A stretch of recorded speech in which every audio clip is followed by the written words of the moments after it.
Buenos días, vamos a comenzar con la sesión de hoy. Tengo la suerte de tener a mi lado derecho a Cristina Blanco, que hemos compartido con ella estos días, y a mi izquierda a Miguel Moctezuma, de la Universidad de Zacatecas, y bueno, y a todos vosotros, que es muy importante. Vamos a comenzar la sesión de hoy, que voy a moderar, con la ponencia de Cristina Blanco, que es directora del Máster Universitario en Migraciones del País Vasco, en España, y que nos va a hablar sobre la perspectiva transnacional. Cuando quieras.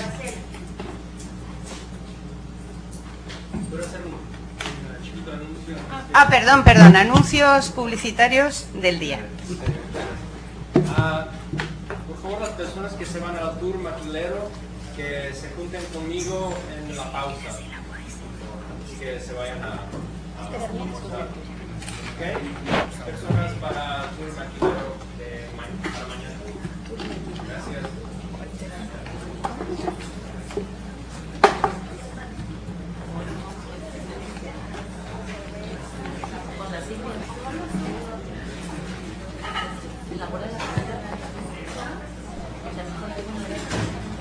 Mira, Cristina, son... Voy a decir las 7 y 10. Bueno, las 7 y 10 de Urbano, las 10 y 10, ¿no? Sí, entonces ya me apunto. Sí. Bueno, si estamos todos preparados ya, ¿o hay algún otro anuncio? ¿No? Podemos empezar entonces, cuando quieres. Muy bien, gracias, Graciela.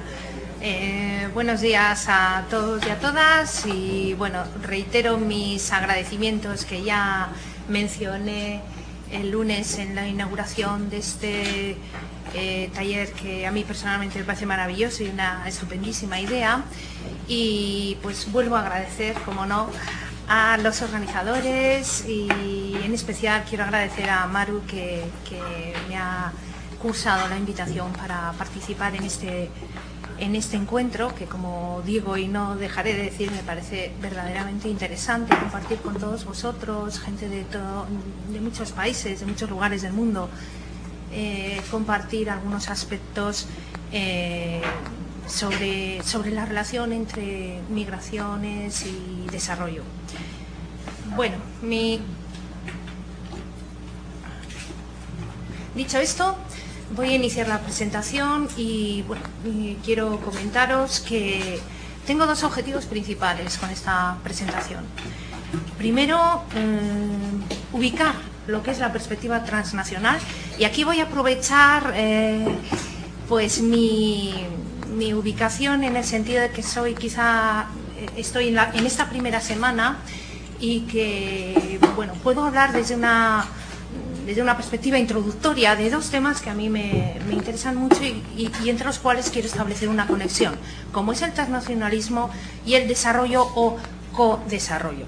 Como la semana próxima va a haber especialistas mucho más versados que yo en ambos conceptos y en ambos hechos y realidades, voy a aprovechar esta situación de ser la primera o de las primeras que habla de estas cosas para hacer una introducción a estos dos temas y ubicar sobre qué estamos hablando cuando hablamos de transnacionalismo, de perspectiva transnacional, y de qué estamos hablando cuando hablamos de desarrollo, o mejor dicho, de co-desarrollo, algo que tiene, pues bueno, alguna cierta mala fama. Me gustaría hacer algunas preguntas con respecto a esta mala fama también. Como digo, más adelante, la semana próxima, tendréis a especialistas mucho más versados en estos temas, con lo cual ya podréis profundizar más de lo que podemos hacerlo aquí, pero sí quiero dar una visión general y conectar estos dos términos, transnacionalismo, y sobre todo hablar de la contextualización necesaria que tiene que tener la perspectiva transnacional, dado que estamos acostumbrados a conocer los estudios, las investigaciones en un ámbito muy determinado, muy concreto, como puede ser el ámbito de los Estados Unidos. Mis preguntas van por el orden de si no estaremos presenciando un cierto nacionalismo metodológico. ¿Es aplicable a Europa los resultados de las investigaciones realizadas. Es necesario repensar algunas cuestiones importantes del transnacionalismo. Mi opinión es que sí, pero quiero que entre todos vayamos transitando por estas preguntas, por estas cuestiones. Y en segundo lugar, quería, pues como os he comentado antes, hacer algunas aportaciones en relación al codesarrollo. Y para ello, obviamente, quiero primero describir o conceptualizar, definir estos conceptos, mejor dicho. La perspectiva en la que yo me quiero ubicar es la relación, obviamente, entre migración y desarrollo, puesto que estamos en un taller, precisamente, que habla de la vinculación entre migración y desarrollo, a través de la perspectiva transnacional. De manera que las migraciones sean el contexto, es decir, la movilidad necesaria para que se produzca un intercambio efectivo entre países y personas, y a través del transnacionalismo como un medio, un proceso que vincula de forma efectiva al migrante con sus países de origen, con su país de origen y los países, el país o los países de destino, a través de actividades específicas que llamamos actividades transnacionales. Y por último, el desarrollo sería el objetivo, pero dentro de este objetivo, ¿cómo lograr el desarrollo, especialmente en los países de origen, puesto que en los países de destino es algo que ya va de suyo, va de suyo y tampoco es necesario analizarlo mucho más. El problema es cómo fomentar el desarrollo de los países de origen a través, o en el contexto de las migraciones, a través de las actividades transnacionales. Este es mi esquema. Bien, dentro de este esquema voy a empezar ubicando la perspectiva transnacional, porque como digo, como luego vais a tener personas que han trabajado mucho más que yo en este tema, vais a poder profundizar, pero ya sabiendo que ¿a qué llamamos transnacionalismo? Bueno, la perspectiva transnacional, y en esto me voy a basar en un artículo que yo misma escribí, se ha publicado el año pasado, Transnacionalismo, Emergencia y Fundamentos de una nueva perspectiva migratoria, que está publicado en la revista Papers de la Universidad Autónoma de Barcelona, como digo, en el año pasado. Quiero decir que si queréis profundizar algo más en esto, porque el tiempo no da para grandes descripciones, pero sí me gustaría dar algunas notas principales para saber a qué llamamos o qué se llama transnacionalismo o qué es eso de la perspectiva transnacional. El origen, como seguramente ya muchos de vosotros sabéis, si no todos, parte de las antropólogas Glixiller, Bax y Santon Blanc, que escribieron, creo que fue en el 92, ahora mismo no recuerdo, en el 93, un artículo en el que se hablaba de actividades transnacionales, de migrantes transnacionales, etcétera. Según esta perspectiva originaria en cuanto a terminología, en cuanto a conceptualización, el transnacionalismo sería el conjunto de actividades creadas por los migrantes transnacionales que le permiten vivir de forma simultánea en dos comunidades. Y esto es quizás lo más importante o lo más característico del transnacionalismo. Los transmigrantes son los migrantes que viven cotidianamente dependiendo de las múltiples y constantes interconexiones a través de las fronteras. La relación entre origen y destino, o múltiples destinos, que se configuran por encima, digamos, por decirlo de alguna manera, de los diferentes estados-nación que conforman el origen y o los destinos. A esta primera aportación, algunos autores como Portes, Guarnizo y Landlot, entre muchos otros, entendieron que esta podía ser una definición un tanto vaga o que podía ser confusa y que sería preferible limitar el concepto un poquito más y referirse solamente a transnacionalismo, a los procesos en donde las actividades transnacionales requieren contactos sociales regulares y sostenidos en el tiempo. Es decir, no vale con, en definitiva, lo que tratan de decir estos autores, que son sociólogos, las anteriores eran antropólogas, lo que querían decir es que no vale tener una actividad transnacional, pues el envío de remesas de una manera desconectada, de una manera a veces, otras, bueno, sino que deberían ser actividades sostenidas en el tiempo, constantes. Esto es lo que definiría el transnacionalismo. Bien, ahora bien, una cuestión importante, y por lo menos a mí me parece muy importante porque en algunos casos, por lo menos yo en España sí lo he visto, hay una cierta confusión. Muchas veces cuando encontramos un nuevo término, una nueva palabra, enseguida vamos corriendo a utilizarla porque la anterior nos parece ya un poco pasada de moda y parece que utilizando nuevas palabras, pues como que somos más modernos, ¿no? Y en ocasiones se cometen errores importantes. No toda la migración internacional es migración transnacional. No puede utilizarse o no debe utilizarse el apelativo transnacional como si fuese un sinónimo de internacional. Transnacional es un sostenimiento en el tiempo que supera los países de origen, los países de destino. Requiere regularidad y mantenimiento en el tipo de actividades transnacionales.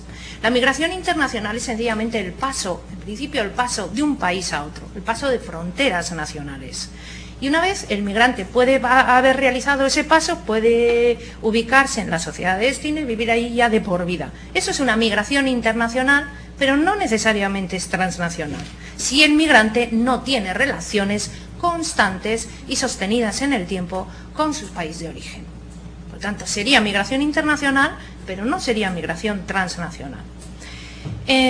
Como digo, insisto en ello, se requieren actividades regulares y sistemáticas generando un canal interactivo entre, en principio analíticamente hablando, un origen y un destino, aunque lo que es habitual es que pueda ser un origen y muchos destinos, generando lo que se ha dado en llamar un espacio transnacional. ¿Y qué es eso del espacio transnacional? Bueno, hay varias perspectivas que podemos identificar. Para unos es un espacio real, no territorial, pero real, y distinto del origen y destino o destinos. Supone, esta canalización de actividades supone la generación de un espacio que si no es territorial, pero sí es real, en la medida que se sirve para interconectar un origen y uno o varios destinos, y supone una desterritorialización de las actividades de los migrantes. Algunos han visto en esta desterritorialización de actividades unas posibilidades de superar el marco del Estado-Nación. Bueno, ya como los migrantes se ubican en otros contextos, en otras situaciones, como que esto puede dar paso a superar, a romper, a deshacer, en definitiva, los límites del Estado-Nación. Incluso algunos hablan de una potencial liberación del sujeto, de las personas, porque permite la transgresión, permite el cambio. Esta es una opción, esta es una perspectiva. Hay otra perspectiva en la que hablan que, bueno, el espacio transnacional, sí, el espacio que se ubica, en realidad no es un espacio desterritorializado. Las actividades se realizan en un origen y se realizan también en un destino. Se inscriben en concretos sistemas de normas y obligaciones. Luego, esto de superar el Estado-Nación no parece muy factible porque realmente las actividades se producen con unas normas de salida, con unas normas de entrada. Ahora bien, ¿qué concepto de espacio podemos estar utilizando? Cuando hablamos de espacio transnacional, ¿es un espacio territorial? ¿Es un espacio simbólico? Pues dependiendo de qué hablemos, podremos ubicarnos en una u otra perspectiva. Y en realidad podemos hablar de los dos. Si consideramos como un espacio territorial físico, en realidad el espacio transnacional sería el soporte práctico de las relaciones y actividades que se producen entre origen y destino por parte de los migrantes. Y se realizan efectivamente entre límites territoriales precisos. Un país de origen va a condicionar, un país de destino va a condicionar la realización de actividades relacionadas con el país de origen y viceversa. Pero también lo podemos entender como un espacio social simbólico o sociosimbólico, en donde hablaremos ya no de cuestiones de país de origen y destino, valores, normas y demás, sino como una combinación de lazos sociales y simbólicos, posiciones entre redes de organizaciones que pueden encontrarse presentes en al menos dos lugares distintos. Y ahí tenemos la postura de Thomas Feist. Por su parte, se habla también no solamente de espacios transnacionales, sino que la realización, el mantenimiento de estas prácticas transnacionales, el mantenimiento de los migrantes, de los lazos de los migrantes con su país de origen, una vez que están en un destino o en varios destinos, genera comunidades transnacionales. ¿Y qué son las comunidades transnacionales? También aquí tenemos algunas perspectivas diferentes con matices distintos. Algunos entienden por comunidad transnacional las compuestas por migrantes, comunidades de origen y comunidades de destino, que en este trasiego de relaciones, en este conjunto de relaciones que interconectan origen y destino, pues generan o terminan generando un sentido de comunidad, sostenido por lazos transnacionales y por un sentimiento de solidaridad. Esto sería lo que Thomas Faes, por ejemplo, entendería como comunidad transnacional. Pero hay más perspectivas. Yo ahora lo que hago es simplemente poner una panorámica de qué cosas, de qué corrientes se han planteado en relación a estos temas de transnacionalismo, redes transnacionales, comunidades transnacionales, espacios transnacionales. Otra perspectiva es, bueno, que la comunidad transnacional incluiría migrantes residentes en una sociedad de destino. La comunidad transnacional sería, pues imaginemos, pues colombianos en España que se unen y que mantienen lazos de identidad gracias pues a sus conexiones con países de origen, pero que a la vez, es decir, hibridan pautas culturales del país en donde se encuentran, pero mantienen su propia identidad, su propio sentido de grupo, su propio sentido de comunidad y, bueno, en ese sentido se mantienen diferenciados, lo cual no quiere decir desintegrados o segregados o demás, pero sí se mantienen diferenciados de la sociedad de destino. Esta es la postura de Ceballos, por ejemplo. Hay otra opción, y es que las comunidades transnacionales, para algunos autores, las conciben como comunidades de personas de un mismo origen, pero que están repartidos en distintos destinos. Y que esto es posible pues gracias a los avances en las comunicaciones. Pues hoy día es muy fácilmente conectable pues personas colombianas en España, en Estados Unidos, en Francia o en donde fuera, ¿no? Se puede generar esa comunidad, mantener lazos entre personas del mismo origen pero que están distribuidos por distintos países del mundo, ¿no? Estas son distintas versiones de lo que pudiera ser una comunidad transnacional. Otra cuestión importante sobre el tema del transnacionalismo, dando estas pinceladas introductorias. ¿Pero es el transnacionalismo un fenómeno novedoso? Pues lo que podemos decir es que evidentemente no es novedoso. ¿Pero cuál es la novedad entonces? ¿Por qué esta importancia repentina y por qué esto de la perspectiva transnacional como una nueva lente que decía Peggy el otro día? No es nuevo, pero sí constituye una cierta originalidad el hecho de que se produzcan con la intensidad que se producen actualmente los intercambios, los nuevos modos de transacción y la multiplicación de actividades que requieren viajes y contactos a través de las fronteras. Es decir, lo que es novedoso es el volumen y la intensidad, es decir, a cuánto alcanza las actividades transnacionales. En la historia ha habido actividades transnacionales, pero han sido numéricamente muy marginales. Entonces, lo novedoso realmente no es el proceso, sino la intensidad y el volumen del mismo. O sea, cómo alcanza, cómo se expande y que llega a ser, bueno, o que llega a poder ser, porque ya hablaremos de lo que es, en definitiva, en algunos contextos no lo es, no es una realidad tan clara como puede serlo en otros, que como sería en el caso de México, Estados Unidos. ¿Cómo se ha estudiado? Y ahora vamos a ello, la perspectiva, ¿desde dónde, qué estudios ha habido fundamentalmente en relación a esta perspectiva transnacional? Todos sabemos ya que el contexto más usual de las investigaciones sobre transnacionalismo se ubican en Estados Unidos, en donde se toman como comunidades transnacionales comunidades de latinoamericanos fundamentalmente, y si nos vamos a ubicar en donde estamos, pues fundamentalmente de mexicanos en Estados Unidos.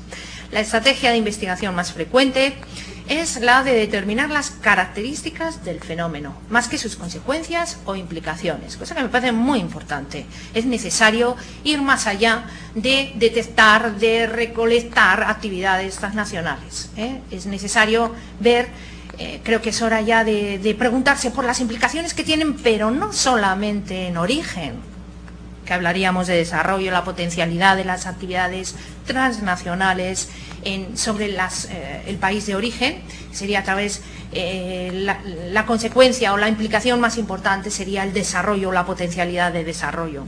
También es necesario, y esto es menos frecuente oírlo, cómo incide las actividades transnacionales, el mantenimiento de lazos transnacionales, cómo incide este mantenimiento de lazos sobre la integración de los inmigrantes en las sociedades de destino. Y digo que se habla mucho menos, no es mi tema ahora, pero bueno, es un tema en el que a mí me estoy trabajando y me interesa académicamente hablando. Es un tema que no se habla demasiado, pues porque quizá las investigaciones en Estados Unidos, pues los investigadores en Estados Unidos se han apresurado a decir que no importa, el hecho de que el migrante mantenga relaciones con su país de origen no va a implicar en que no se va a integrar en la sociedad de destino, o lo que es lo mismo, no se va a asimilar.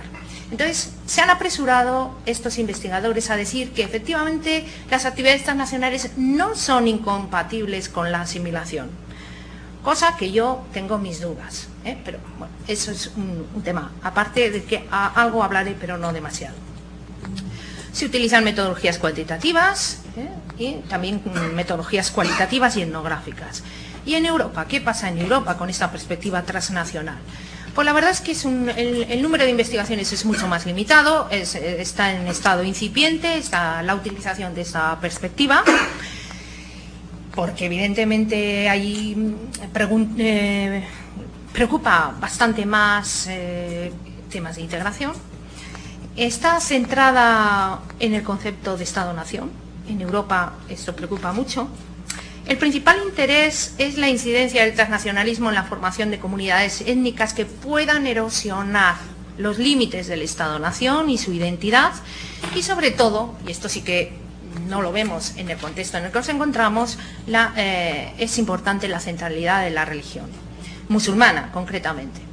Por lo tanto, tengo la sensación, bueno, no es una sensación, creo que es bastante sensato pensar que el contexto de Estados Unidos no es el mismo que el contexto europeo a la hora de aplicar la perspectiva transnacional, tanto en sus causas como, en sus causas quizá no, pero sí en las consecuencias o en las implicaciones e incluso en la misma descripción de actividades transnacionales.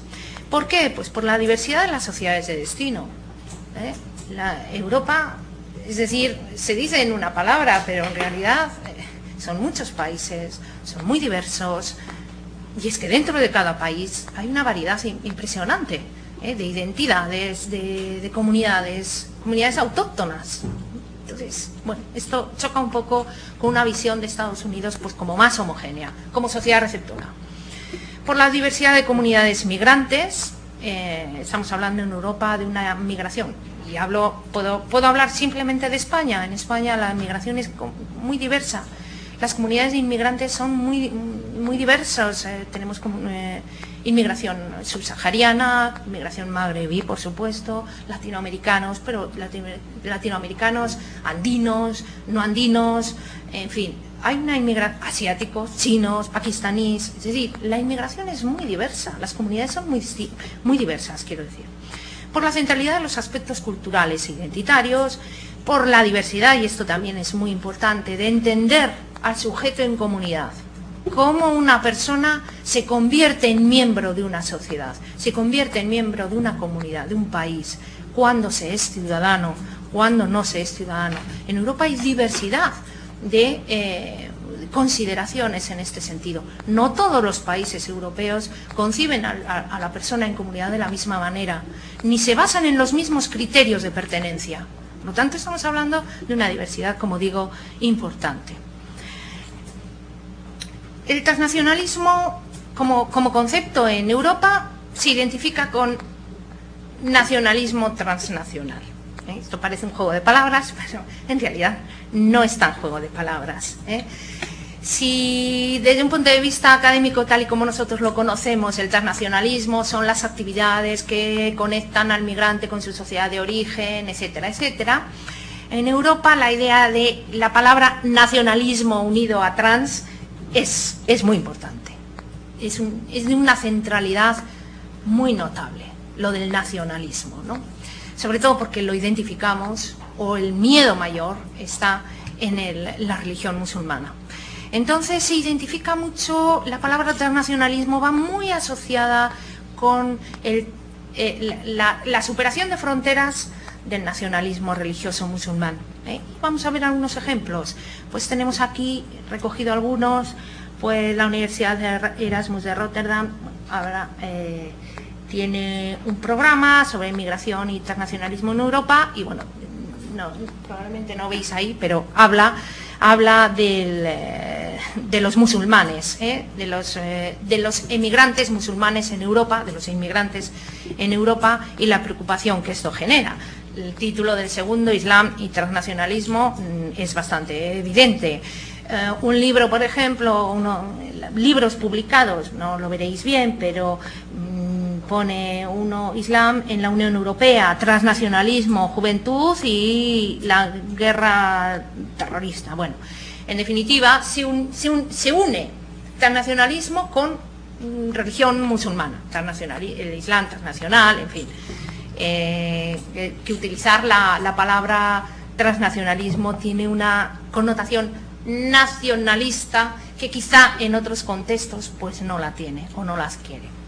Veamos algunos datos sobre actividades transnacionales. No voy a hablar de datos en Europa, voy a hablar de datos en un contexto muy pequeñito, del cual yo procedo y en el que pues, me he implicado bastante, pero no se trata de un estudio sobre actividades transnacionales. Lo que voy a presentar aquí, unos pocos datos simplemente como elementos indicativos que contribuyan a contextualizar lo que es el transnacionalismo, lo que puede ser el transnacionalismo en España, en Europa, y voy a hacerlo en base a un estudio que hemos hecho en el País Vasco sobre población extranjera en la Comunidad Autónoma del País Vasco en el año 2007, que lo ha realizado el Observatorio Vasco de Inmigración, cuya página web la tenéis ahí, y el estudio, en la primera parte del estudio precisamente trata sobre población latinoamericana en la Comunidad Autónoma del País Vasco y lo podéis, está en línea, o sea, lo podéis bajar, lo podéis ver en esta página web, como os digo. Es un estudio en el que se ha tratado de conocer las comunidades más importantes, numéricamente hablando, de inmigrantes en el País Vasco. No es un estudio transnacional, como digo, pero sí que hay algunas preguntas que hemos incorporado que nos pueden servir para contextualizar. No es un estudio definitivo ni muchísimo menos, no es un estudio ad hoc, pero sí que puede ofrecer algunos indicios sobre de qué estamos hablando en otros contextos diferentes a México y Estados Unidos. En esta encuesta que hicimos a la población extranjera, queríamos conocer no solamente datos objetivos, de dónde vienen, por qué vienen, cómo han llegado hasta aquí, cuál fue la idea, cuáles son sus expectativas, sino también, también queríamos saber cuáles son sus expectativas, sus vivencias, sus percepciones, en fin, muchas cosas. La verdad es que era un cuestionario largo. Simplemente, y este cuestionario lo hemos organizado en cinco partes. El cuestionario el análisis del mismo es en este primer informe, en el que utilizamos solamente las respuestas de la población latinoamericana. Posteriormente, trabajaremos los africanos, magrebíes, asiáticos, etcétera. Con lo cual podemos hacer análisis comparativos interesantes. De momento solo tenemos este. Les preguntamos la vida en origen, les preguntamos la situación actual, cómo viven, educación, situación laboral, etcétera, etcétera. Cómo interactúan tanto en la sociedad de destino, es decir, con la sociedad vasca, pero también con su sociedad de origen, con su país de origen, y cuáles son sus actitudes hacia la inmigración, ellos mismos, aunque parezca curioso. ¿Cuáles son sus actitudes propias? ¿Cómo leen ellos el proceso migratorio? ¿Cómo lo perciben? ¿Es una oportunidad? ¿Es una necesidad? ¿Es algo que, bueno, pues no queda más remedio? ¿Me gustaría migrar? ¿Me gustaría no migrar? En fin, me gustaría quedarme, no querría quedarme, me gustaría volver. Y bueno, y como conclusión, en definitiva, satisfacción con la vida. Pero ahora simplemente voy a extraer solamente unos poquitos datos sobre precisamente el mantenimiento de relaciones con origen. Bien, para esta presentación de estos pocos datos voy a utilizar los resultados de 1.557 encuestas de personas, realizadas a personas de 5 países latinoamericanos: colombianas, ecuatorianas, bolivianas, brasileñas y argentinas. Y bueno, en realidad lo que queríamos ver es la relación, si existía relación entre algunas variables. El estudio da para mucho más, por supuesto, pero bueno, ahora simplemente comentar unos pequeños resultados muy limitados y que tienen algo que ver con lo que estamos hablando. Bueno, en primer lugar, la visita al origen. Nosotros lo titulábamos Manteniendo vivo el recuerdo. En realidad, el gráfico, lo que nos presenta son la proporción de personas que han vuelto al lugar de origen al menos una vez desde que se fueron de su país. Entonces, esto está organizado por grupos según diferentes variables, y la lectura es, bueno, pues que el 42,9% de los varones encuestados sí ha ido, y el 51,3%, me parece que veo ahí, de mujeres, pues sí ha ido. Las variables que se han incorporado en este primer análisis muy descriptivo y muy genérico es el género, o sexo, la edad, el nivel de estudios, provincia de residencia, Álava, Vizcaya y Guipúzcoa, la situación de estabilidad, o sea, la situación legal, si es una situación legal estable, si es situación legal temporal o si es sin papeles.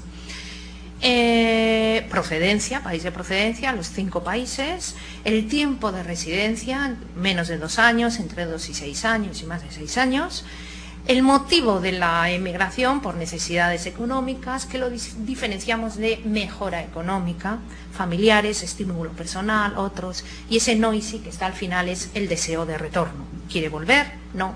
¿Quiere volver? Sí. ¿De acuerdo?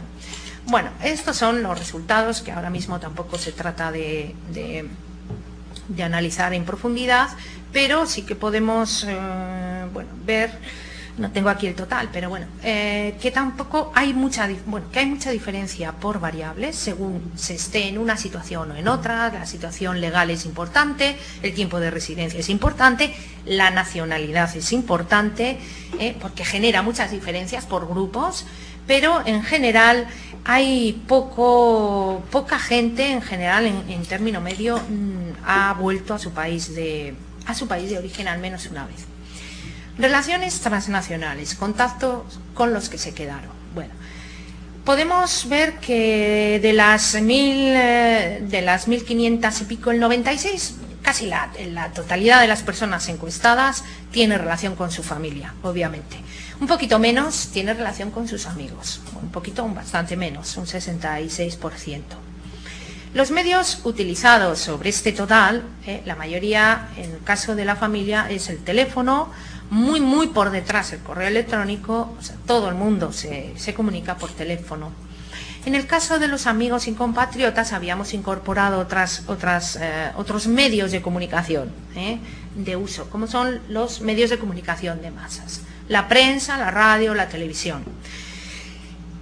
Que quizá esto es lo que más nos puede importar a nosotros, y es que en torno a un 10% utiliza los medios de comunicación de masas de origen, radio y prensa para mantener viva la conexión con su país y sus compatriotas. No es mucho.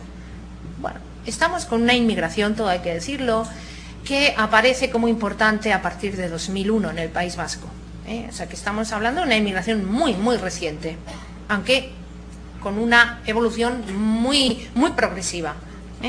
Bueno, otro aspecto importante, pero fijémonos en qué proporciones estamos hablando. Los datos en rojo, que no sé si se ven en rojo, sí, los de la derecha, son los porcentajes de personas que usan cada medio, prensa, radio y televisión, sobre el total de personas de cada grupo por variable. Y ahí tenemos varones, mujeres, por grupos de edad, por estudios, por retorno, etcétera.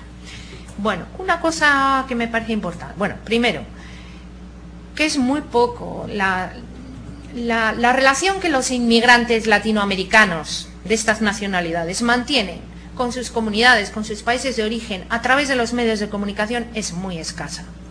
Decíamos que apenas un 10% utilizan radio, utilizan televisión, todavía es muy escasa. Estamos hablando de un 10%.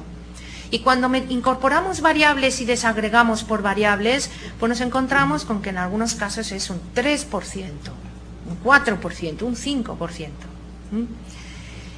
Por lo tanto, estamos todavía en un momento muy incipiente y no sé si podemos hablar con estos datos de comunidades transnacionales en España o en este caso en el País Vasco. Evidentemente yo creo que no. Los inmigrantes allí están preocupados por otras cuestiones. Dentro de estas pequeñitas cifras podemos ver intuir alguna cosa, hipotetizar algo, trabajar con algún elemento o digamos elaborar alguna hipótesis para trabajos de futuro, más de mayor profundidad. Bueno, pues en principio parece que las personas que no tienen intención de retornar, dentro de lo pequeño de las cifras, como digo, las personas que no tienen intención de retornar tienen menos interés en usar los medios. Esto puede parecer razonable. Ya veremos qué significa después. Por otro lado, siguiendo las variables, los mismos medios, pero con otras variables, por nacionalidad, por tipo de residencia, sin papeles, temporal, permanente, y por tiempo de residencia. Y bueno, por lo que vemos que sí hay muchas diferencias por nacionalidad. Por lo menos hay un grupo que se diferencia notablemente del resto, que son los argentinos. Porque ahí ya estamos viendo un 18%, ya estamos viendo un 12%, estamos viendo un 10%, frente a un 3%, un 4%.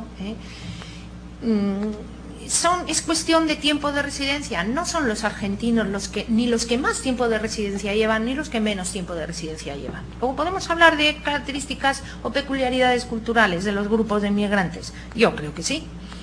El tiempo de permanencia, bueno, antes que eso, la situación administrativa sí parece estar relacionada, pero el tiempo de residencia, bueno, no parece, y en todo caso lo está en el caso de la prensa. Es decir, los que están con residencia permanente, más estables, por lo tanto, sí que consumen más prensa que los que están sin papeles o los que están en situación temporal. Bueno, otro punto más, y con esto acabo estos datos, para pasar muy rápidamente al abordaje de lo que es el desarrollo y el codesarrollo. Remesas, bueno, ¿dónde está? Casi el 70% en términos generales, ahí está el total, es la primera columna, la primera barra, el 68,5% de los inmigrantes encuestados sí envían remesas. Hay diferencias, hay muchas diferencias también según algunas variables, como es, de nuevo tenemos la nacionalidad. Los argentinos son los que menos remesas envían, frente a los ecuatorianos, que un 81% de ecuatorianos envía remesas. Solo un 26% de argentinos envía remesas. Yo creo que aquí hay algo que indica que estamos ante migraciones diferentes. Migraciones diferentes, particularidades distintas. Una inmigración más reciente y con clara intencionalidad económica, probablemente transitoria, eso está por ver, pero probablemente, que es la que configura la de bolivianos, ecuatorianos y colombianos. Es más, es donde se encuentra la situación de irregularidad, sobre todo los bolivianos, los ecuatorianos y colombianos no, pero la mayor irregularidad se encuentra entre las personas bolivianas. Son más, este patrón genera o envía más remesas. Las más antiguas, por motivos de crecimiento personal, más antiguas dentro que todas están en torno a 8 años, 8 o 10 años de vida, digamos, migratoria. Sin embargo, los bolivianos en el País Vasco han llegado hace 2 años, como media. Mientras que pues, los argentinos o brasileños fundamentalmente, los argentinos no, los brasileños son los que llevan más años en su conjunto. Más estabilidad, Argentina y Brasil, y menos remesas. Frecuencia, bueno, la mayor frecuencia es una vez al mes. O sea, la frecuencia dominante de envío de remesas es una vez al mes. La cantidad media son 263 euros. Se me ha olvidado sacar el dato por pesos, per bueno, no sabría ahora decir. $400 más o menos. Eso es lo que envían de por término medio a sus países de origen. Sí, lo oí que ayer, creo que Alejandro Canales habló de 60, no sé cuántos, 260 dólares, pero dólares, estos son euros, que es 1,5, bueno, podéis hacer la conversión vosotros. Bien, las diferencias, hay diferencias por variables, pero no, tampoco son muy excesivas en este caso. Entre quienes envían remesas, la diferencia en cantidades no son muy excesivas. Un dato importante. Un dato muy importante, puede parecer banal, pero a mí me parece muy importante. ¿Cómo se envía? ¿Cuál es el canal? Muchas veces se habla de los grandes bancos, de las grandes entidades financieras, ¿verdad? Bueno, pues aquí, no sé si se ve bien, pero puedo decir que la parte más amplia, según variables, en todas las variables, a excepción, de nuevo, creo que de los argentinos, pues, y de los que viven en Guipúzcoa, pero probablemente sea porque son argentinos, fundamentalmente, pero bueno, la mayoría, el mayor trozo lo abarca las agencias privadas, los locutorios. En la totalidad, el 60% de las remesas, de las personas que envían remesas, lo hacen a través de locutorios. Solamente un 28% a través de entidades financieras. Locutorios. No sabéis lo que son los locutorios. Bueno, son pequeñas, son pequeños lugares regentados por inmigrantes, normalmente por los propios inmigrantes. Son lugares que envían dinero, son agencias privadas pequeñitas, regentadas y organizadas por... y donde además son lugares donde se llama, tienen ordenadores, tienen teléfono, por eso se llaman locutorios. Son pequeños tienditas o lugares que están dotadas de ordenadores, de teléfonos y que a la vez hacen el envío de dinero y que normalmente están regentados por personas inmigrantes. Eso es lo que conocemos como locutorios. Es decir, que es una gran diferencia, porque estamos hablando del 60%, es una gran diferencia con respecto a las entidades financieras. Tengo que decir que allí los locutorios se han expandido muchísimo. Hay 2 o 3 en cada calle. Es decir, que es una actividad económica regentada, insisto, y organizada desde los propios inmigrantes, como muchos otros negocios étnicos, muchos, que ese es otro tema, porque ahora no me da tiempo a tratar, pero me parece muy interesante, y son los propios inmigrantes los que se organizan sus conexiones con la sociedad de origen. Bueno, pues lo que quería decir es que el canal de envío de dinero no son las grandes entidades financieras, ni siquiera el sistema de correos postal, el sistema de correos y telégrafos español. Ahí solo, bueno, ahí los argentinos sí que deben tener, te miro a ti, sí que deben tener una fe en el sistema español de correos y telégrafos. Importante porque la diferencia, la verdad, es que es interesante. Pero esto me parecía que tenía su interés recalcar. No son las entidades financieras grandes por donde atraviesan las remesas de los migrantes, sino de las propias pequeñas agencias de los propios migrantes por donde va el dinero desde el País Vasco a las sociedades de origen. Y otra cosa, y aquí esto ya es definitivamente, sin ser un estudio sobre transnacionalismo, sino intentando extraer algunos datos que nos puedan alumbrar un poquito para iniciar un estudio serio sobre transnacionalismo, y que, por otro lado, son datos de encuesta, pero que corroboran el conocimiento, la situación real que uno tiene, pues porque vive donde vive y tiene relación con las asociaciones de inmigrantes. Voy a empezar a correr. Bueno, la participación social de los inmigrantes es muy, muy pequeña, tanto en la sociedad de destino, es decir, el asociacionismo inmigrante es muy, muy débil allí, muy débil, muy fragmentado y muy desorientado. Esto no lo pone aquí, pero lo puedo decir yo. y muy desorientado. Y desde luego, el asociacionismo, la participación colectiva del migrante con su sociedad de origen es prácticamente inexistente. A nivel anecdótico podemos decir, de las 1.557 personas, 3 dicen pertenecer a asociaciones de inmigrantes con sede en su país de origen. 2 dicen pertenecer a asociaciones de apoyo de inmigrantes con sede en país de origen. Es decir, con los dedos de la mano. Esto es totalmente marginal.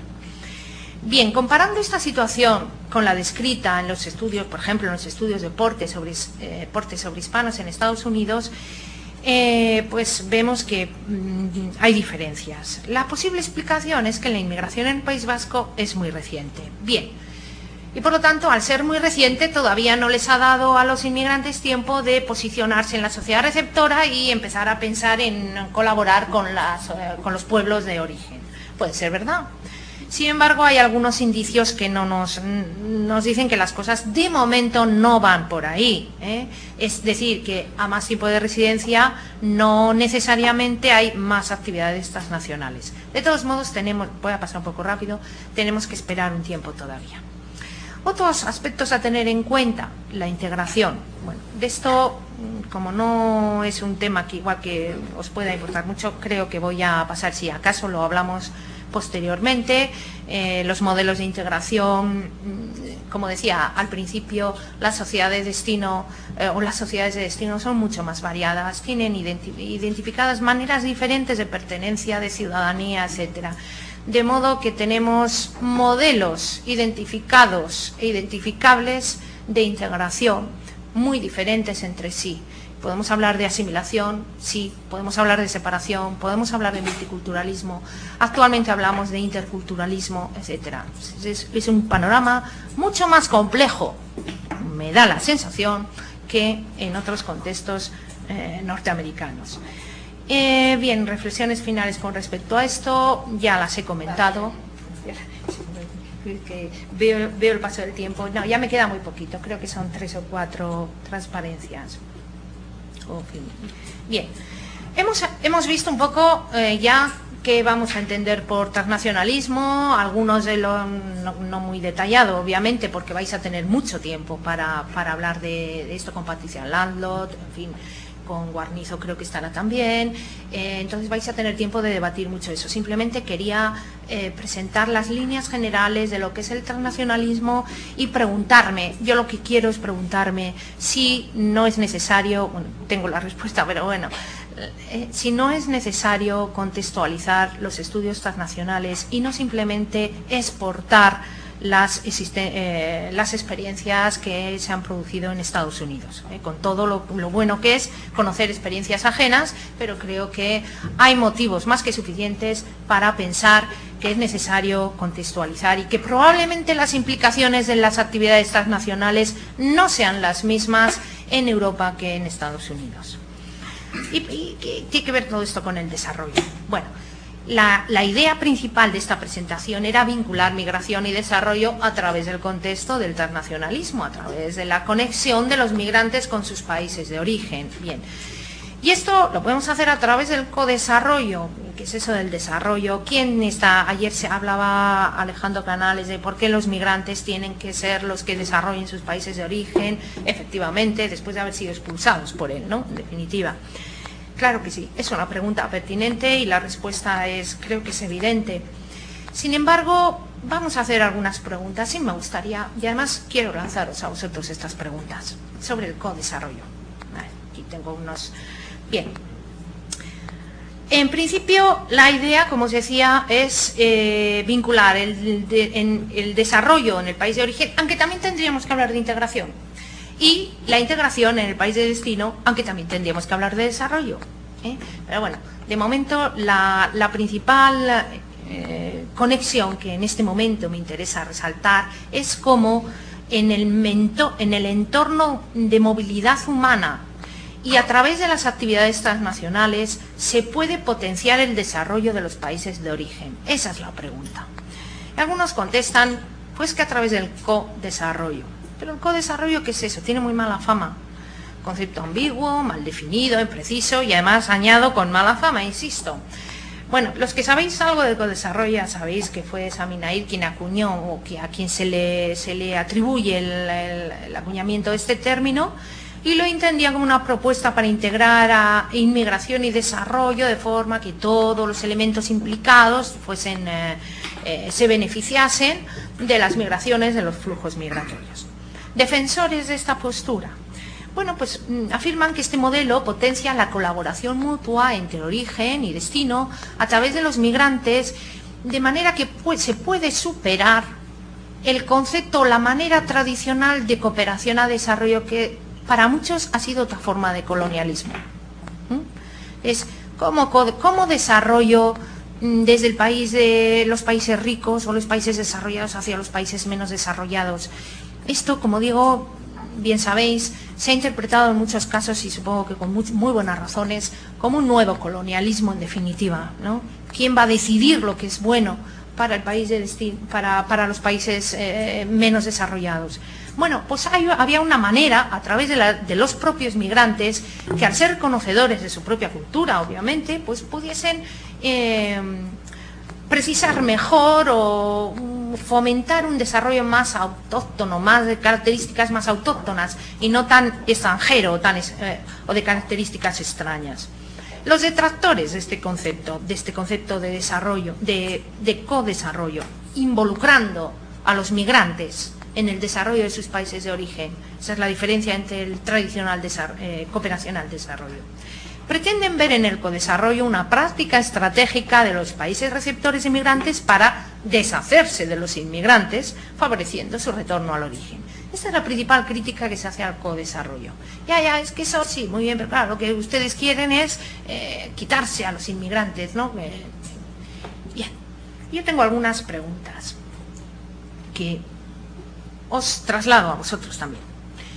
En el contexto del transnacionalismo, primero que algunas consideración más que pregunta, es que en el contexto del transnacionalismo, y esto quizás sea la novedad, no es necesario que el migrante retorne para hablar de codesarrollo, para hablar de implicación del migrante con su sociedad de origen, no es necesario que el migrante retorne. Luego ya esa crítica no es necesaria, no necesariamente tiene que volver. Pero hablemos de retorno y hablemos en condiciones.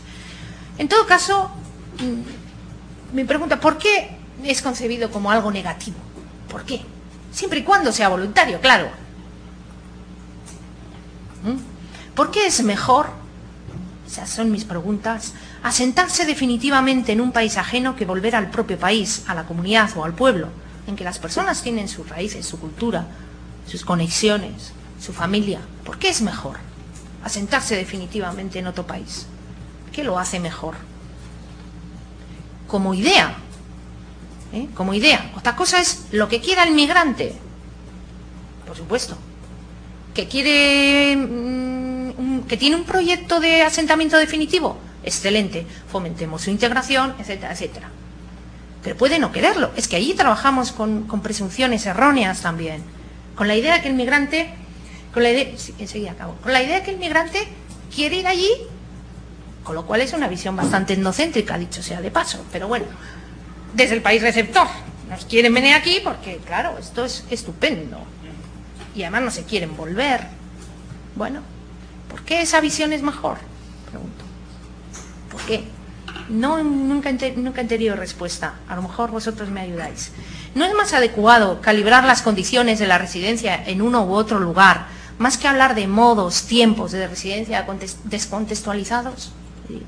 ¿Por qué se dice que el retorno es una estrategia interesada de los países receptores de migrantes, a la vez que se dice que los migrantes son necesarios para esos países? ¿En qué quedamos? ¿Son necesarios o no? ¿Se quiere eliminar la migración o se quiere favorecer? ¿Dónde estamos? En medidas concretas, ya lo sé, en medidas concretas. Pero bueno, como elemento de referencia para el análisis me parece que es importante empezar a hacernos preguntas.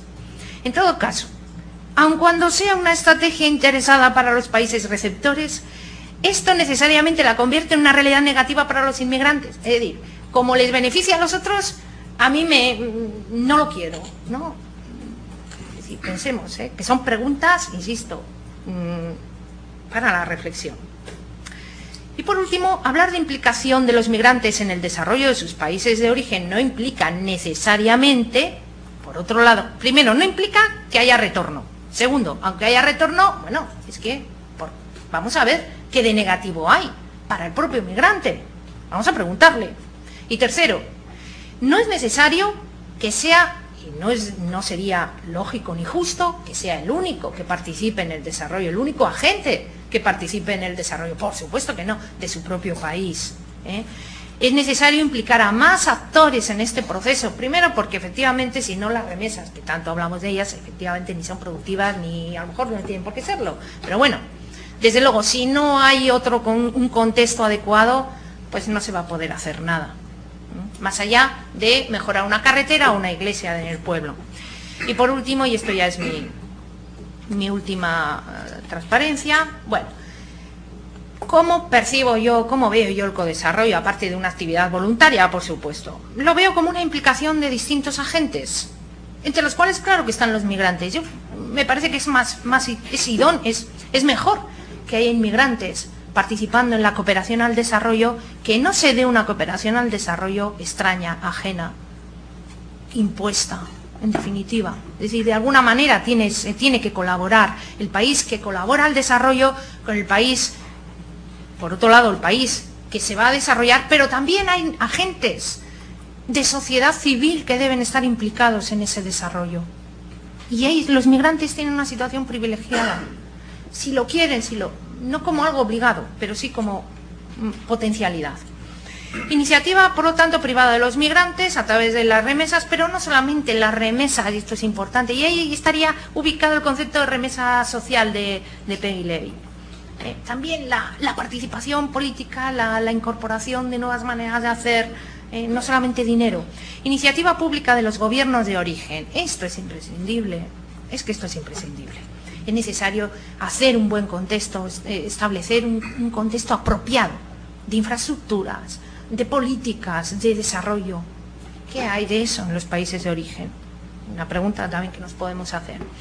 También los gobiernos de destino, claro que no, estamos hablando de cooperación al desarrollo. ¿Quién coopera? A través de políticas de cooperación con más protagonismo de gobiernos de origen y de migrantes.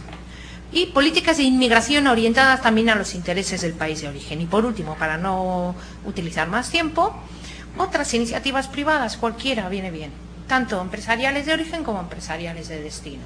Y todo ello orientado al desarrollo de los países de origen. Y creo que con esto, he rebasado ya algo mi tiempo, pues termino mi presentación. Gracias por vuestra atención.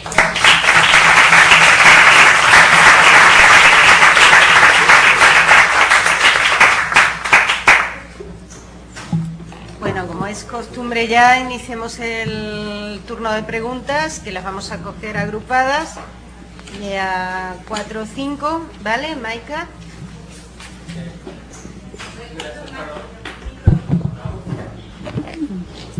Muchas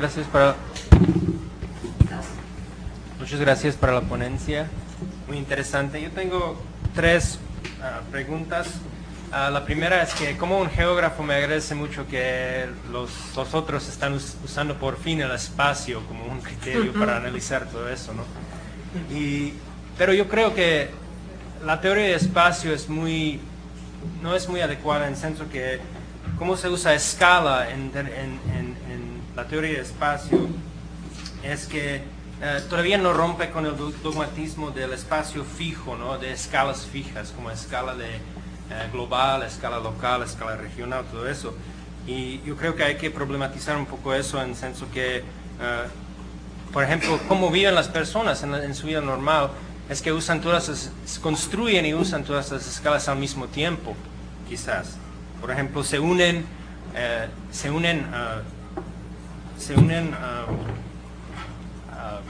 si hay problemas, por ejemplo, que se pueden caracterizar globales, se unen con estos problemas y se dividen por problemas que se pueden caracterizar locales o regionales. Es así, ¿no? Como en la vida cotidiana que así funciona espacio. Y después, Por ejemplo, esta cosa de que los inmigrantes no participan mucho en partidos políticos. Welcome to the conference. Organizaciones sociales. Eso es la verdad también aquí en los Estados Unidos, es la misma cosa. Y yo me pregunto si quizá la respuesta puede ser económica, en el senso que trabajan tanto como todos nosotros, pero mucho más que nosotros, que es fácilmente una cosa de tiempo, que no tienen tiempo para participar. Y la otra cosa es que, por ejemplo, que hay muchas organizaciones aquí en los Estados Unidos que se encargan en senso de sus problemas, ¿no? Y yo quiero saber si en Europa es la misma cosa, que si hay un surgimiento de las organizaciones para ayudar a los inmigrantes y cómo son las relaciones entre los inmigrantes y estas organizaciones. Y por fin... son 4, ¿eh? ¿Ya? ¿Ah, sí? No son 3. Sí. Okay. Venga. Ok. El problemática de co-desarrollo. Yo creo que el problema con el co-desarrollo puede ser que este problema de imperialismo también, en senso que los inmigrantes exitosos en los países donde viven reproducen, yo creo que a muchas veces, el neoliberalismo en los países de origen, que se van allá como exitosos hombres de negocio, mujeres de negocio también, y dicen, así se hacen las cosas en los Estados Unidos, ¿no? Pero en muchas veces lo que reproducen es exactamente lo que es el neoliberalismo, privatización, todo eso. Entonces ya, gracias. Bueno, tiene la palabra Rogelio, luego Miguel y ya después me despiste. Así que vamos a ver. Sí, muchas gracias. Primero, son 2 puntos. Mencionó tener dudas entre la asimilación y transnacionalismo, el paralelismo que se habla de migración y transnacionalismo, ¿no? Asimilación. Por ejemplo, Rose y Morasca señala que sí pueden darse al mismo tiempo, porque los migrantes no se encuentran aislados, participan en el mercado laboral, participan en el mercado inmobiliario, en las comunidades receptoras, adquieren el idioma a lo mejor en diferentes niveles, ¿no? Y participan incluso en el consumo. Mi pregunta es, o me gustaría saber, ¿por qué cree que entonces que no se puedan dar en forma simultánea? Y por otro lado, en los estudios de transnacionalismo predomina la visión de la comunidad receptora. Se resalta la relación de los migrantes con las comunidades de origen, ¿no? Y en muchas ocasiones, al preocuparnos por cuantificar esas relaciones, pues no analizamos también los efectos en las comunidades de origen. Junto con las remesas, junto con los viajes, junto con la comunicación, pues llegan otros problemas, ¿no? Llegan las drogas, llegan las pandillas, llegan problemas familiares. También si nos podría comentar algo al respecto sobre su experiencia, ¿no? Gracias. Muy bien. Gracias, doctora. A mí también me ha parecido muy interesante la presentación. 2 preguntas muy concretas. Cuando nosotros veníamos acá al taller, hablábamos con algún compañero, con alguna compañera, del contenido de estos conceptos de integración y de asimilación. Es decir, me parece que es importante pensar el presupuesto del que partimos cuando proponemos políticas de integración o de asimilación, que hay distinciones, pero no sé si pudiera profundizar un poco en esto y si habría alguna vinculación con el problema del racismo, en Europa específicamente. Y la otra es, a mí también me interesan mucho las dinámicas de Estado-Nación, que lo tocó muy rápido por la prontitud, pero que me decía que en Europa es de gran importancia. Yo leo a un filósofo del derecho que es Luigi Ferrajoli de Italia, y él ha hablado mucho sobre el asunto del Estado-Nación como una necesidad de reformar el concepto de soberanía. No sé si en España tengan esta misma experiencia. Gracias. Muy bien, vamos a coger una palabra más, Brianda, y luego hacemos otro turno, ¿vale? Buenos días, mi nombre es Brianda Peraza de la Universidad Autónoma de Sinaloa. Más que nada tengo 3 preguntas, ¿no? Concisas, bueno, trataré rápidamente. La primera menciona que es nueva, ¿no? Muchas gracias. Es novedosa. ¿Sí está prendido? Bueno, Sí. Bueno, que es novedosa, ¿no? Esta migración al referirse a los años. Dice que se vuelve progresiva en el 2001, ¿no? Es con mayor acentuación. Intuyo yo que puede ser debido a problemas económicos en sus lugares de origen. Sin embargo, puede también devenirse de factores culturales, sociales, etcétera. Sí me gustaría que abundara ante ello. La segunda, más que nada, me refiero a las economías étnicas. Yo me encuentro estudiando este factor que es sumamente interesante, ¿no? Y como usted dice, fascinante. Entonces me gustaría también que abundara, porque dice que pues no le dio tiempo, lógico, sobre las redes, las conexiones que estos mismos migrantes tienen hasta con sus mismas comunidades de origen, de manera directa o indirecta. Sí, doctora, me gustaría que abundara al respecto. Y por último, ¿qué fin tiene este estudio de investigación? ¿Qué fin, cuál es el objetivo? ¿De qué manera les gustaría a ustedes aplicarlos? Aparte del fin académico, no sé, ayudar a los protagonistas de esta investigación, ¿de qué manera pudieran ustedes contribuir o si hay algún objetivo al respecto, ya que finalice la investigación? Gracias. Bueno, sí, pero vas a tener que resumir porque si no, no vamos a poder hacer otro turno. Bueno, muchas gracias por vuestras consideraciones. Bueno, creo que habré apuntado lo suficientemente bien como para poder responderos algo sin toda la profundidad que me gustaría o de la que soy capaz, porque yo tampoco lo sé todo en esta vida.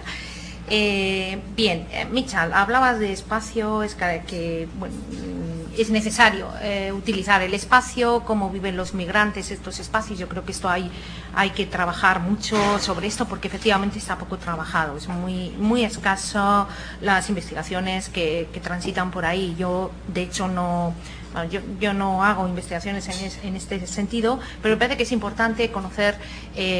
Sí que ubico los espacios territoriales y he analizado a través de censos la localización residencial de los inmigrantes y veo las concentraciones, pero bueno, supongo que es otro tipo de espacios o superación de este tipo de espacio territorial al que te refieres.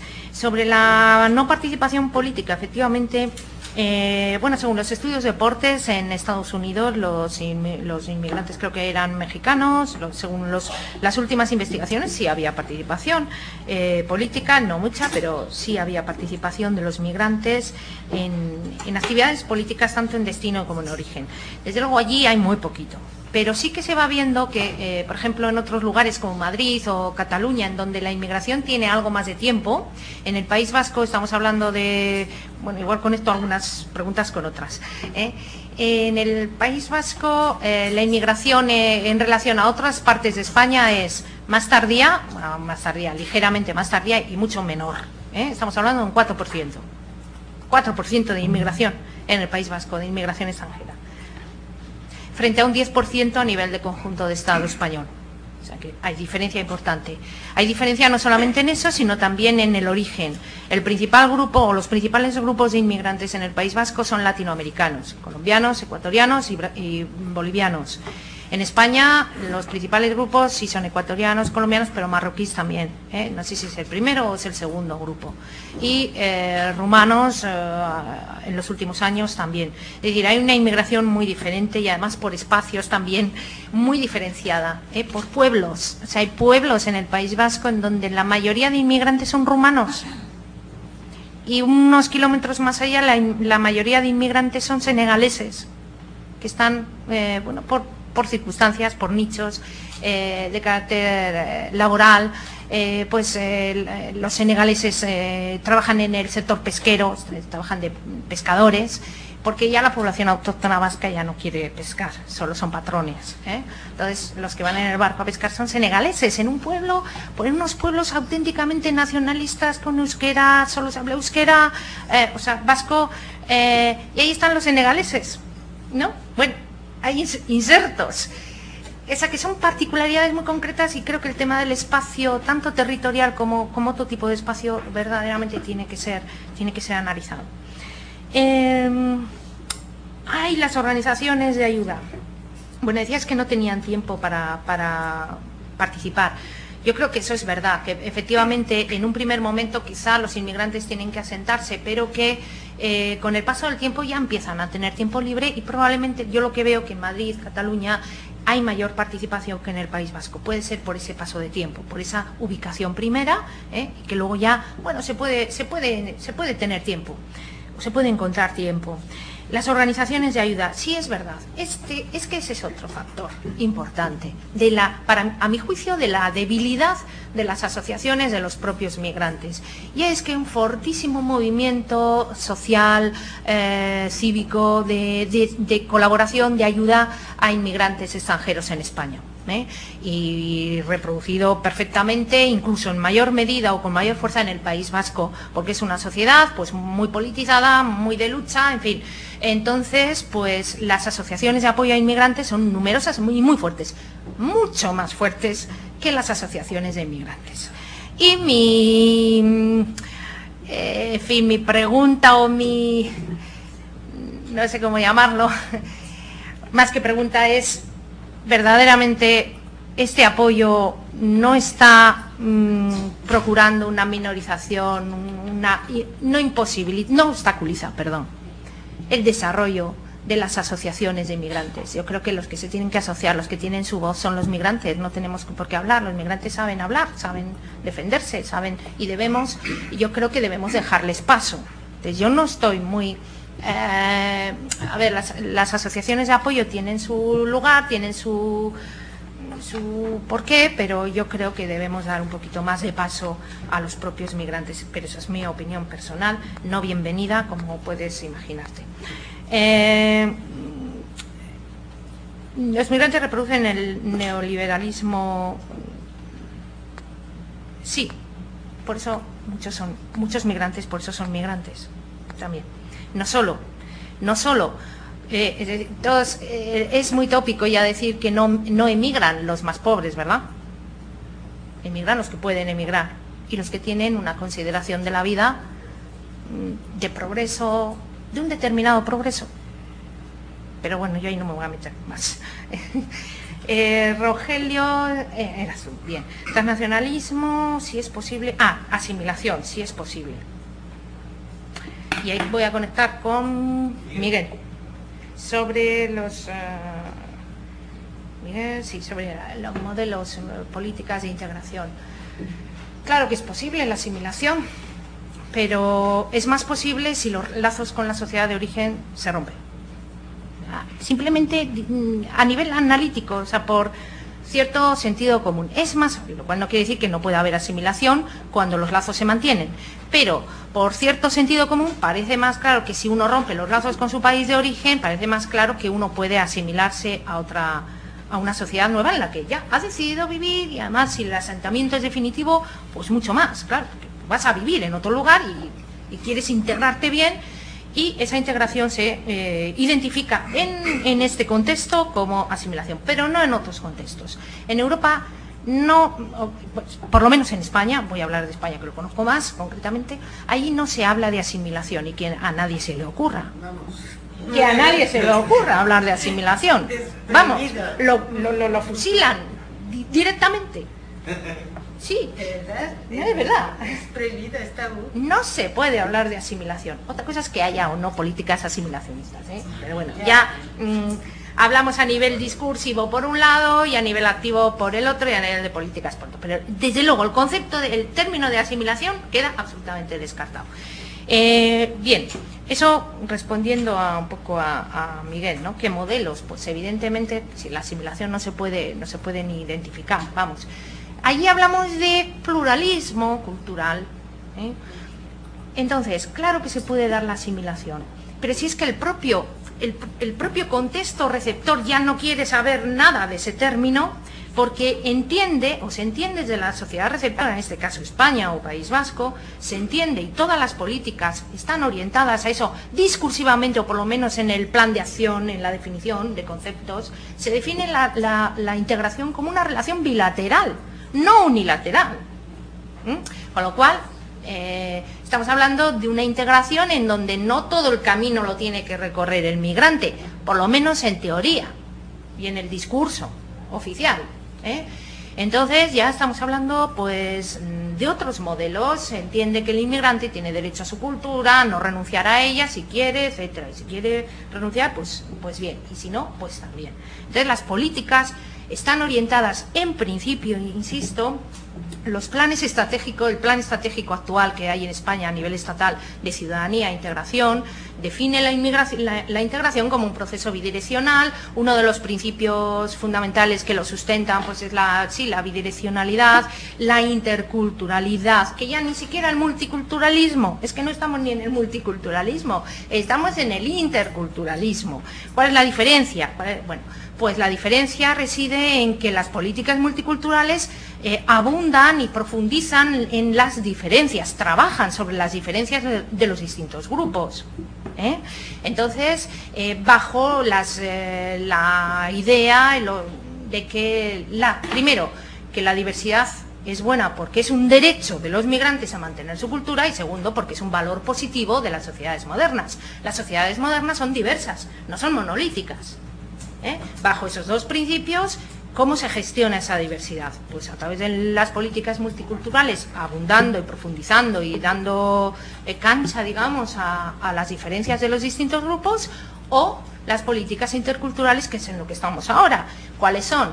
Pues si las diferencias ya las tenemos, vamos a trabajar en lo que nos une, porque si no, lo que vamos a tener son unidades aisladas y no conectadas. Si favorecemos las diferencias, no estamos propiciando que entre unos y otros se junten, que haya conexión, que haya cohesión social, en definitiva. Y ahora estamos trabajando en esto que se llama las políticas interculturales. Entonces, nada que ver con la asimilación. Y en cualquier caso, insisto, la asimilación depende mucho del contexto, por supuesto, con lo cual ya estamos en dos contextos distintos. Depende del contexto, de recepción, quiero decir. Depende también de las comunidades de inmigrantes, porque no es lo mismo un latinoamericano, un argentino en España, que un senegalés. Es decir que, bueno, hay similitudes culturales. Depende de las similitudes, de las diferencias culturales, la asimilación va a ser más posible, o incluso depende de la idea de propia cultura, la identidad fuerte que tenga el migrante, de dónde venga. Y cómo tiene esa identidad construida y con qué fortaleza la puede llevar a otro lugar. Es decir, que la asimilación no es tan automática, y menos en Europa, desde luego. Sí, y Miguel, bueno, al Estado-Nación no le puedo contestar porque esto es muy amplio y hablaremos más largamente quizá esta tarde. Creo que sobre los efectos en la sociedad de origen, más allá de las remesas, creo que es muy importante, y siempre lo he pensado. ¿Qué pasa con los niños que no tienen a sus padres? Eso que se habla, las familias transnacionales, qué bien, una estrategia más. No me parece que sea así, sin más, una estrategia más. Creo que tiene consecuencias sobre las psicologías de los niños que se quedan con las abuelas normalmente. Bueno, entre otras muchas cosas. Y Brianda, pues bueno, el origen... el estudio, no sé si te referías al estudio que he puesto. Es un estudio que ha realizado el Observatorio Vasco de Inmigración, al cual actualmente ya no pertenezco, lo pertenecí en su fundación, porque, y ahora os hablo un par de cositas sobre el País Vasco, y que tenemos, como os digo, actualmente un 4%, pero desde el año 2001, cuando había un 2% de inmigrantes extranjeros en el País Vasco y dentro del gobierno autonómico, en 2001 se creó una dirección para la integración de los inmigrantes en el País Vasco, cuyo titular era un ciudadano de Benín, africano de raza negra y no español. Actualmente es un peruano, el director de inmigración es un peruano, nuestro director de inmigración es un peruano y fue un africano de raza negra en primer lugar. Esto ya simbólicamente es importante.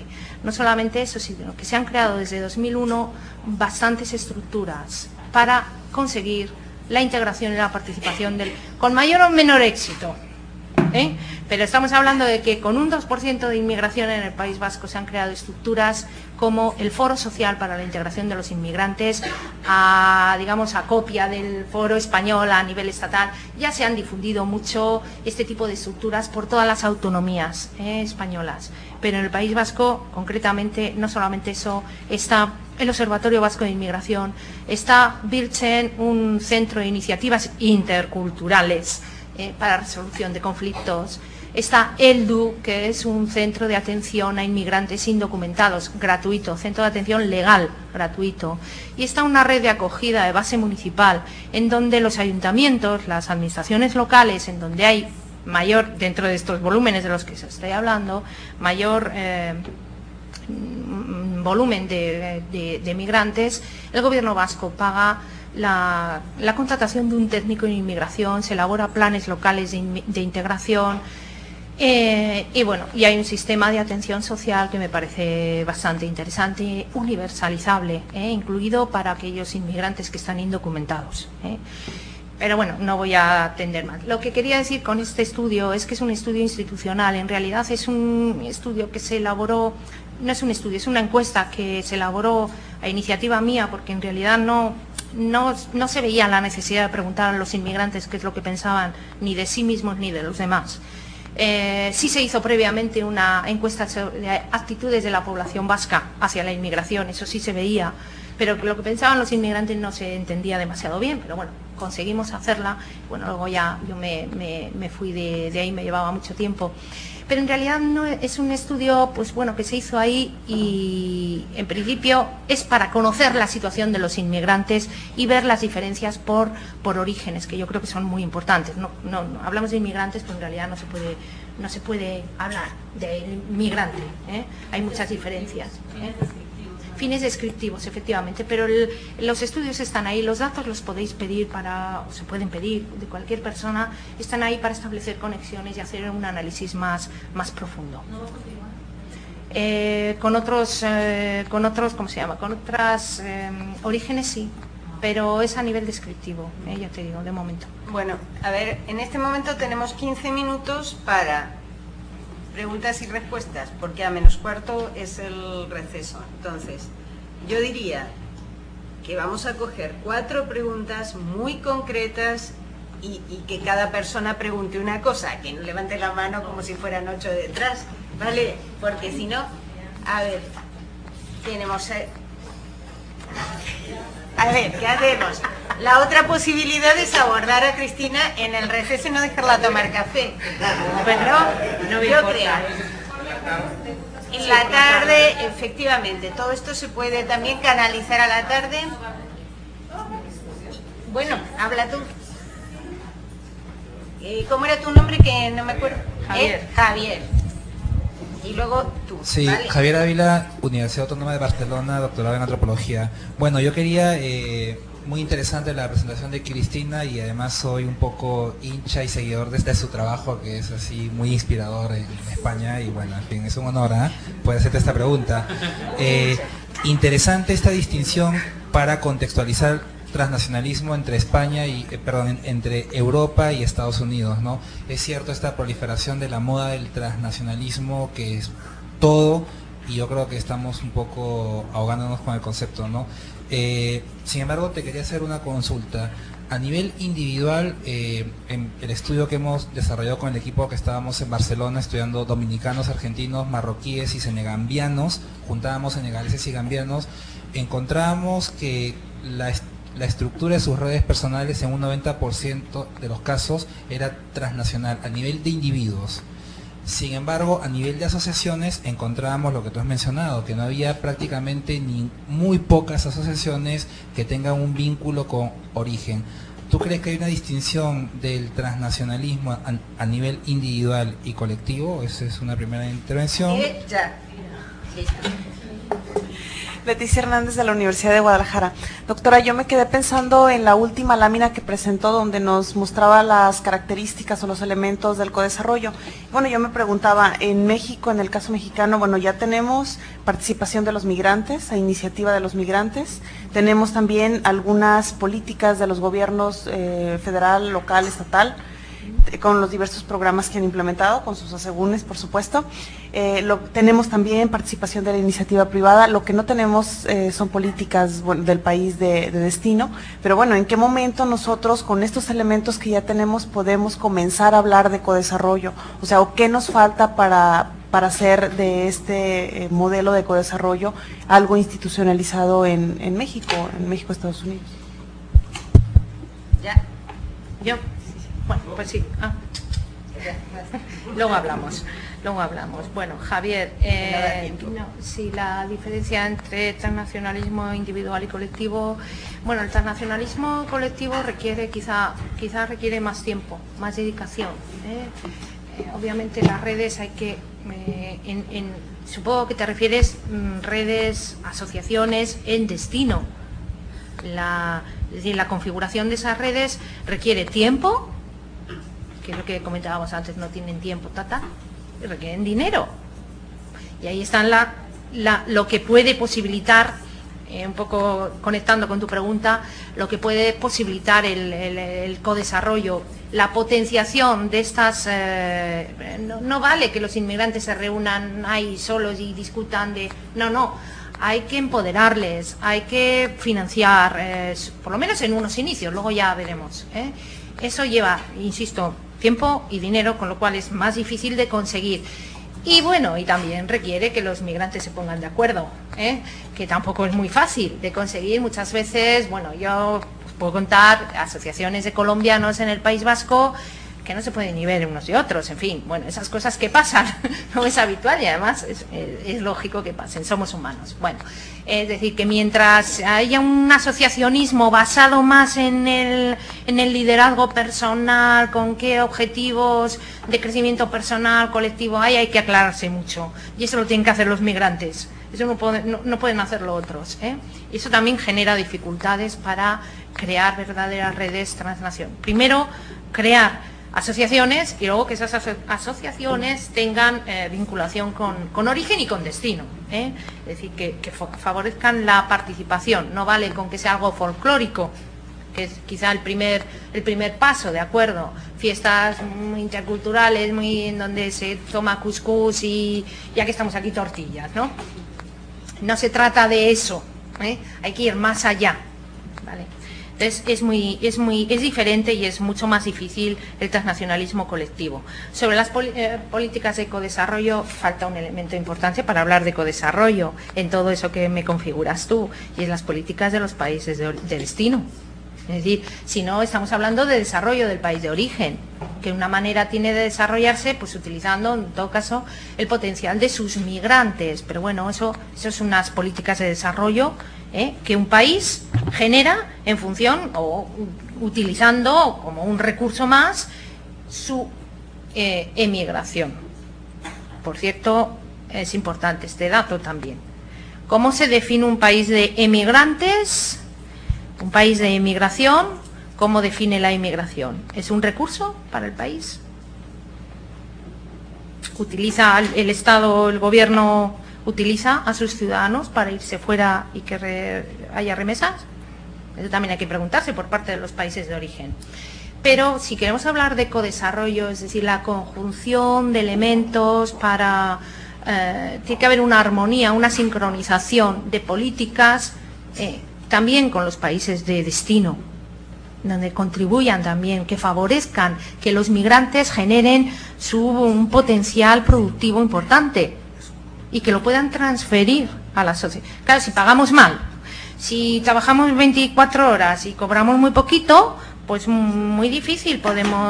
difícilmente podemos, como decía Alejandro Canales ayer, podemos generar remesas o podemos liberarnos de tiempo para ir al país de origen, para asociarnos, para dedicar tiempo a participar, todo eso. Es decir, el país de destino es importante también cuando hablamos de ecodesarrollo, Pero el país de origen también. Habría que preguntar, bueno, qué prácticas reales, porque no vale tampoco hacer una pequeña política, una política muy concreta. Tenemos infraestructuras, se favorecen las remesas o el uso de las remesas, que no lo sé en el caso de México, yo no lo sé, eso lo sabéis mucho mejor vosotros, pero que hay que preguntarse ese tipo de cosas. Pero la política del país de destino también es importante. Bueno, yo en este momento, que nos faltan 5 minutos, quería comentar primero que va a haber una clase concreta sobre codesarrollo el día 26, donde vamos a poder volver sobre estos temas, profundizar, discrepar en absentia, porque no va a estar ya Cristina, pero bueno, seguiremos hablando. Y ahora también quería darle la palabra a Miguel, que quería introducir, Miguel Moctezuma, que quería introducir un aspecto. Bueno, sí, es una cuestión sobre esto que se acaba de exponer.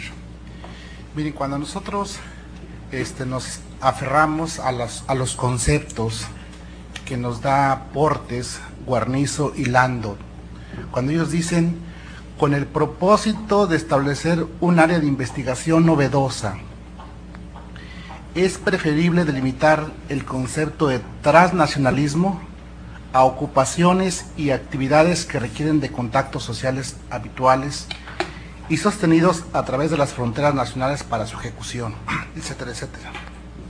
Estamos pensando en migrantes individuales y estamos pensando, como dicen ellos, en ocupaciones y actividades. Aquí la idea sería problematizar si no podemos hablar de prácticas, si no podemos hablar de sujetos organizados, si no podemos hablar incluso de desarrollo de membresías, incluso de ciudadanía sustantiva, ir un poco más allá y no quedarnos en esto que es un flujo más intenso, más permanente, sino encontrar incluso distintos niveles de participación transnacional e incluso de transnacionalidad en lugar de transnacionalismo.